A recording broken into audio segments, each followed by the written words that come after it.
अशोक खरातचे कारनामे उघडकीस आल्यानंतर त्याला जीवानिशी मारलं पाहिजे अशा प्रतिक्रिया येऊ लागल्या आहेत। खरातच्या डोक्यात गोळी झाडून त्याला मारा असं कालीचरण यांनी म्हटलंय, तर खरातला मारून टाका, मोकळं व्हा, चर्चा सुद्धा नको असं संभाजी भिडे यांनी म्हटलंय। दरम्यान खरातला भर चौकात सुया टोचून मारलं पाहिजे असं भाजप नेते सुधीर मुनगंटीवार यांनी म्हटलंय।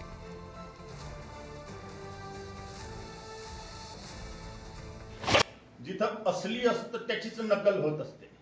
नकली आहे याचा अर्थ असली आहेच, आणि जे हे नकली लोक आहेत यांच्यावर जर आरोप सिद्ध होतात तर त्यांना भर चौकात त्यांच्या डोक्यात इथं गोळी मारली पाहिजे सरकारने।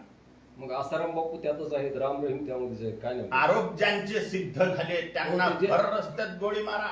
ते जेलमध्ये आहेत, त्यांना कुणी गोळी मारा। जेलमध्ये चांगले लोकही असू शकतात।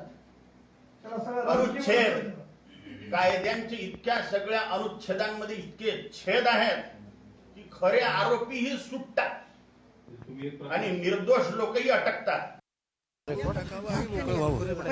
मारून टाकून मोकळं व्हावं, चर्चा सुद्धा होऊ नये। टीव्हीच्या माध्यमातून मी त्यांच्यावरचे आरोप पाहतो, ऐकतो, किंवा माझ्यासारख्यालाही वाटतं की अशा व्यक्तीला कोर्टाच्या माध्यमातून न्याय देता चौकामध्ये उभं करून प्रत्येकाने एक एक सुई टोचत, साऱ्या सुई टोचत टोचत त्याचा मृत्यू झाला पाहिजे असं माझ्या मनात जेव्हा येते। याचं कारण आहे त्यांनी केलेले अघोरी कामं, किती वाईट कृत्य केलं।